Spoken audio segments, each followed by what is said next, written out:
Beauté, bonjour à tous, vous êtes en excellente forme j'espère. Voilà une nouvelle vidéo sur la chaîne, une vidéo qui comme d'habitude sera hyper intéressante parce qu'on aborde comme d'hab donc des questions autour de la procédure Campus France. En l'occurrence pour cette vidéo, les questions qu'on se pose sont l'ensemble des questions qui reviennent très souvent ou les questions que vous êtes forcément obligé de rencontrer lors de votre entretien Campus France. Le grand plus de cette vidéo, c'est que je suis avec un étudiant qui réalise la procédure Campus France actuellement et qui récemment a passé son entretien Campus France et qui m'a envoyé donc sur Instagram l'ensemble des questions qui lui ont été posées. Donc il a fait un retour d'expérience, ce qu'on appelle communément le REX. Donc c'est ça le grand plus de cette vidéo et donc j'espère que la vidéo vous plaira et donc n'hésitez pas à liker, à vous abonner et laisser en commentaire votre avis ou votre préoccupation. Ceci étant dit, si jamais vous avez des questions, n'hésitez pas à les laisser en commentaire donc ou de me contacter directement sur mon Instagram que je mets juste ici. Ceci étant dit, on va se lancer tout de suite dans le vif du sujet.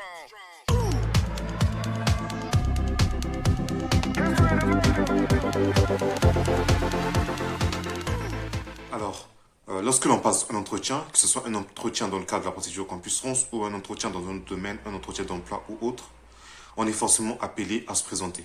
Donc, c'est très certainement, l'agent de Campus France appelle l'étudiant en face de se présenter. Et se présenter, c'est pas dire bonjour, je suis Samba. Donc dire je suis Samba Pexon, dire qui on est et s'arrêter là. Non. Se présenter, c'est donner des informations nécessaires qui expliquent votre présence au sein, votre présence pendant cet entretien. Pourquoi vous êtes là. Donc en gros, vous présentez, vous donnez votre nom et prénom, âge, et vous dites ce que vous avez fait comme formation, ce que vous faites actuellement. Donc par exemple, je pourrais dire bonjour, je suis Samba Pexon, j'ai 10 ans, j'ai un diplôme de baccalauréat scientifique orienté mathématiques et pour mes études supérieures, je suis actuellement inscrit en licence chimie et pour la procédure Campus France, j'ai choisi de candidater pour les formations niveau licence en chimie également. Voilà, c'est une présentation assez rapide, courte et brève, mais qui donne quand même le maximum d'informations nécessaires pour faire comprendre à votre agent Campus France, donc celui avec qui vous passez votre entretien, ce que vous faites là et pourquoi vous êtes là. La seconde question, ça sera donc une question autour de votre projet personnel, votre projet d'études. Pourquoi vous êtes là, qu'est-ce que vous faites, qu'est-ce que vous avez prévu pour votre projet. Là également, il ne s'agit pas simplement de dire voilà mon projet d'études, c'est de m'inscrire en licence. Point. Mais non, ça ne s'arrête pas là. Et cette question peut être tournée différemment. Mais soyez-en sûrs, cette question sera forcément posée d'une manière ou d'une autre. Ça peut être contourné, mais la réponse qui est attendue par l'agent Campus France, c'est la réponse sur votre projet personnel. Et soyez sûr, votre projet personnel va de pair avec votre projet d'études. Donc si jamais vous avez une question autour de votre projet d'études, dites-vous dans la réponse, vous devez incorporer des notions sur votre projet professionnel. Par exemple, on me demande quel est votre projet d'études. Mon projet d'études, c'est de m'inscrire donc dans une université française en licence de chimie. Ce qui me permettra, après l'obtention de ma licence, de m'inscrire pour une formation de niveau master chimie organique par exemple. Ce qui me permettra à la longue de pouvoir travailler comme laborantin par exemple ou encore de travailler comme chercheur après l'obtention d'un doctorat. Voilà. Dans cette réponse, il y a aussi bien le projet d'études et le projet professionnel. Donc, projet d'études, c'est ce que je compte faire comme formation et projet professionnel, où va m'emmener cette formation. Cette formation va me permettre de travailler comme quoi. Qu'est-ce que je fais? Qu'est-ce que je prévois?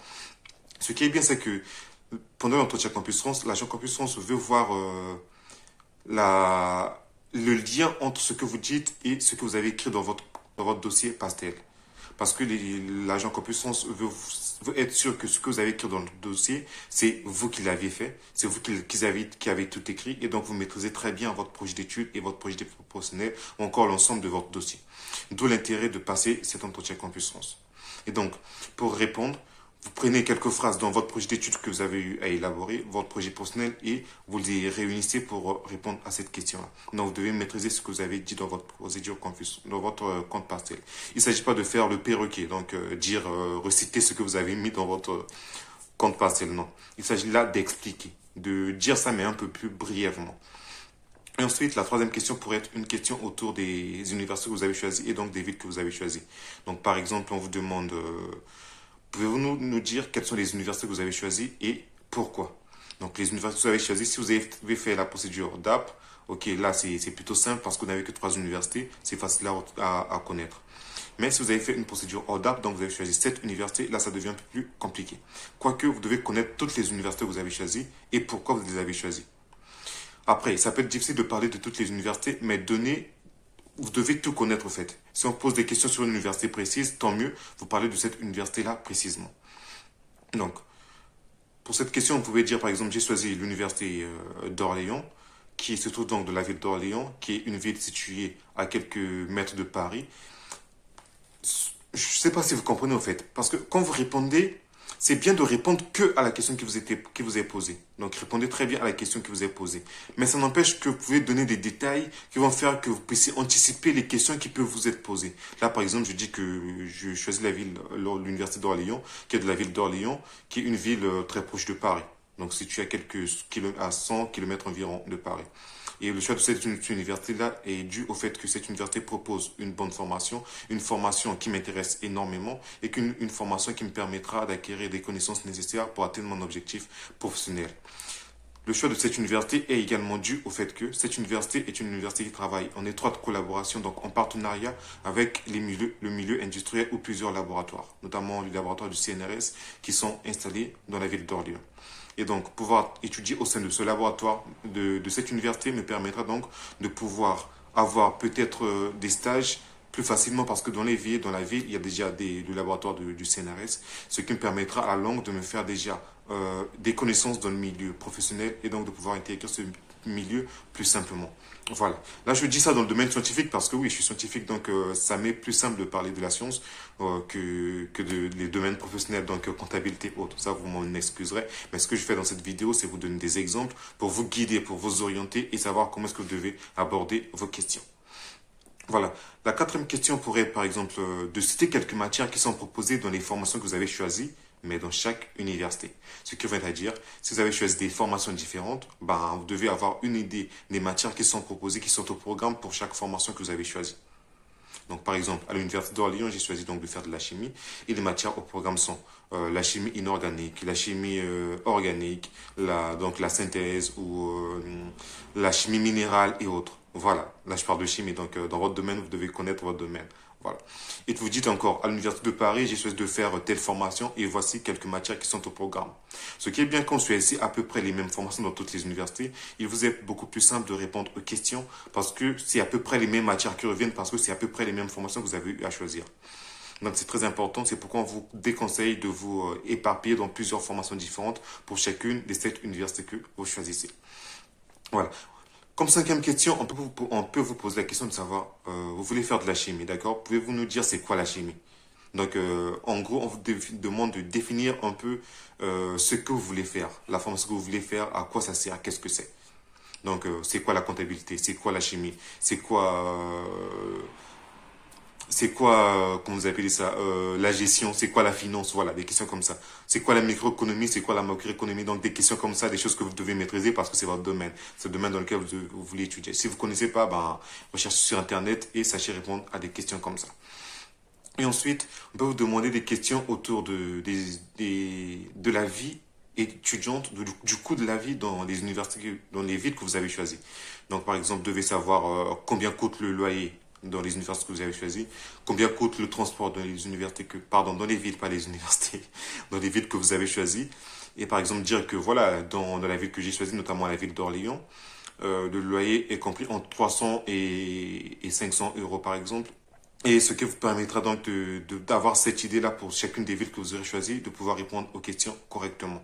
Mais aussi de pouvoir dire, voilà, le titre de transport à Orléans, par exemple, c'est environ 22 euros pour un étudiant, alors qu'en Île-de-France, c'est environ 73 euros. Voilà. Vous devez vous informer sur les villes que vous avez choisies. Au moins avoir ces informations-là qui vont revenir très souvent pendant les entretiens Campus France.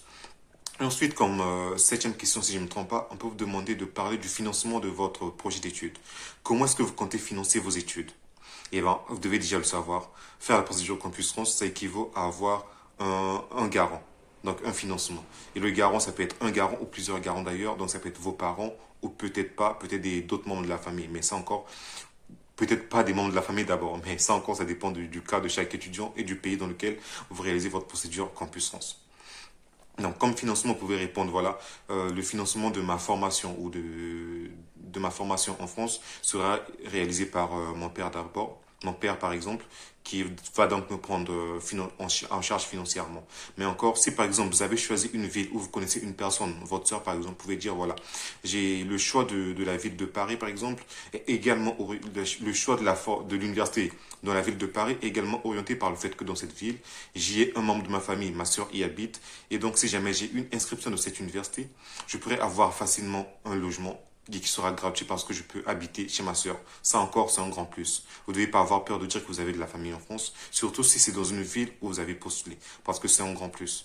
Ah oui, ça fait peur, je sais. Vous pouvez vous dire, ben, ils peuvent se dire que voilà, parce que j'ai de la famille en France, donc je peux y aller juste pour m'installer et arrêter les études. Mais non.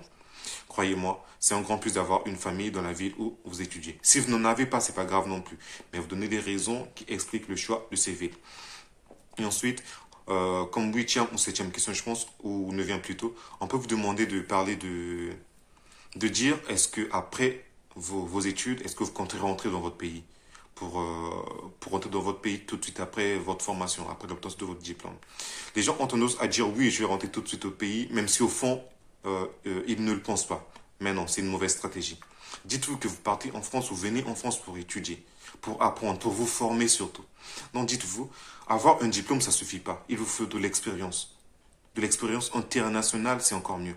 Non, dites-vous que après votre formation, après ma formation, donc non, je ne vais pas rentrer tout de suite au pays. Je préférais travailler pendant 2 à 3 ans en France ou dans un milieu international pour pouvoir acquérir beaucoup plus d'expérience et surtout de l'expérience internationale qui me permettra d'être beaucoup plus compétitif sur le marché de l'emploi une fois de retour au pays. Voilà. Là, on sent que ce sont des réponses qui sont réfléchies et on sent que oui, vous savez ce que vous voulez. Oui, vous avez bien réfléchi pour votre projet professionnel et votre projet d'études.